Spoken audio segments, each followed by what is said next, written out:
ইংরেজি মাধ্যমের স্কুলে ভর্তি করি ছেলেমেয়েরা ইংরেজি শেখে, বাংলা আর শেখেই না।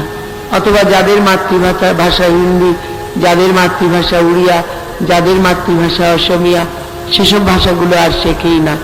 ভাব একটা এমন এসে যায়, ইংরেজিটা শিখলেই জীবন সার্থক হয়ে গেল, আর অন্য মাতৃভাষা জানি বলতে যেন একটু লজ্জা লজ্জা করছে, জানি না বলার মধ্যে যেন একটু গৌরব।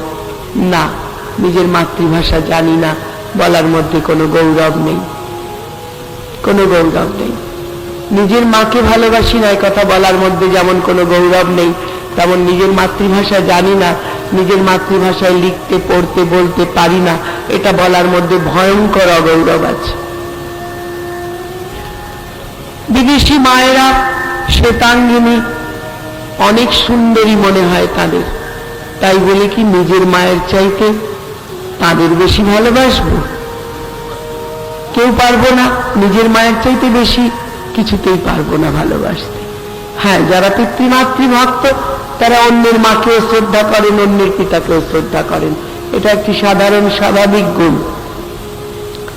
কিন্তু নিজের মায়ের স্থানে আর কাউকে বসাতে পারেন না, নিজের পিতার স্থানে আর কাউকে বসাতে পারেন না, সেখানে তিনি অনন্য বা অনন্যা। ঠিক তেমনি নিজের দেশ, নিজের মাতৃভাষা যত উন্নতই হোক অন্য একটি ভাষা, কাজের প্রয়োজনে, সাহিত্য রস সংগ্রহের উদ্দেশ্যে অথবা কোনো আদর্শ প্রচারের উদ্দেশ্যে বহু ভাষা শিক্ষা করা যেতে পারে, সে ভাষার প্রতি শ্রদ্ধা নিয়েই শিক্ষা করা উচিত। কিন্তু তাই বলে নিজের মাতৃভাষার প্রতি শ্রদ্ধা হারাবো কেন? পরমেশ্বর করুণা করে যে মাতৃপিতৃক রোড়ে আমায় পাঠিয়ে দিলেন, সেই মাতৃপিতৃক রোড়ে আসার দরুন যে ভাষাটি স্বাভাবিকভাবে আমার মাতৃভাষা রূপে নির্ধারিত করলেন, সেই ভাষাটির প্রতি অবজ্ঞা করা তো পরমেশ্বরের ইচ্ছাকে অবজ্ঞা করা।